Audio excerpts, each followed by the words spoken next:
আসসালামু আলাইকুম। সবাই কেমন আছেন? আশা করি ভালো আছেন। তো আজকে আমি আবার নিয়ে আসলাম একটু ব্যতিক্রম সফট ফুড। এখন আমি দিয়েছি এখানে হচ্ছে commercial egg food, commercial soft food এবং ডিম কুচি, সাথে দিয়েছি ইয়োর প্যারটের হ্যান্ড ফিড। ঠিক আছে? এখানে আর সাথে দিয়েছি কিছু ক্যাটল ফিশ বোন গুঁড়ো।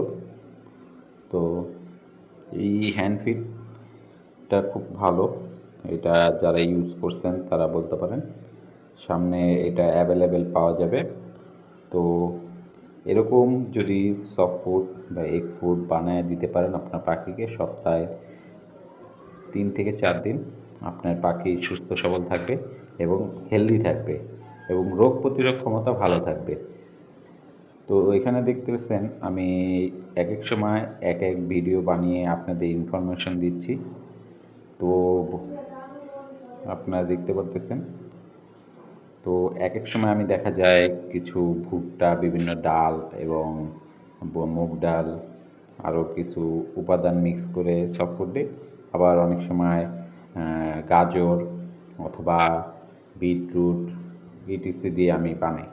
তো মাঝে মধ্যে আমি ট্রাই করি সবসময় বা মাঝে মধ্যে যে একটু ব্যতিক্রম কিছু দেওয়ার। দেখা যায় সব কিছুই সবসময় ভালো লাগে না। তো মাঝে মধ্যে একটু চেঞ্জ এনে দিই। তো আজকে একটু চেঞ্জ নিয়ে আসছি। তো দেখেন এখন আমি এগুলো মিক্স করব।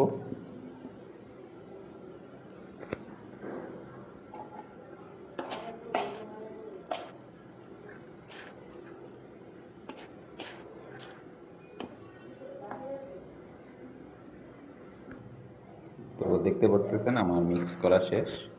তো ইয়োর প্যারটের প্রোটিন বুস্ট হ্যান্ড ফিডটা দেওয়ার কারণে একটু হলদে হলদে হয়েছে, কিন্তু একটু আজকে একটু কমার্শিয়াল এগ ফুডটা কম দিয়েছি, কারণ পরিমাণ মতো না দিলে বেশি ড্রাই হয়ে যাবে, আবার বেশি ভিজাও করা যাবে না, একবারে সুন্দরভাবে মিক্স করে নিতে হবে। আচ্ছা,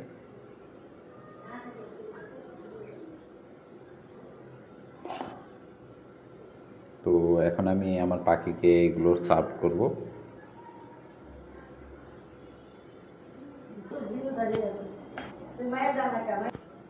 তো আমি এখন পাখিকে দিব। তো আপনার দেখেন একটু পরিমাণ মতো দিতে হবে, কারণ বেশি দিলে আবার নষ্ট করবে, খাবে না। এমনি টার্বোজিন পাখি এবং স্প্লেন্ডেড এগুলো একটু কম পরিমাণে খায়। তো আমি এখন এটা দিব। দেখেন একটু পরেই ইনশাল্লাহ আশা করি খাবে। তো দেখেন কি সুন্দর সফটফুডটা দেওয়ার সাথে সাথে আমার পাখি খেতে নেমে গেছে। তো এখন খাবে আশা করি। ওদের খুব পছন্দের সফটফুড। তো দেখতে পাচ্ছেন। তো এইভাবেই আমি সপ্তাহে 3 থেকে 4 দিন সফটফুড দিয়ে থাকি। ওরাও খুব পছন্দ করে থাকে। তো আশা করি সবাই দিবেন, সবার পাখি ভালো এবং সুস্থ সবল থাকবে এবং রোগ রোগ প্রতিরোধ ক্ষমতা আরও ভালো থাকবে। ঠিক আছে? তো আশা করি আজকে এই পর্যন্ত, দেখা হবে আবার নেক্সট ভিডিওতে।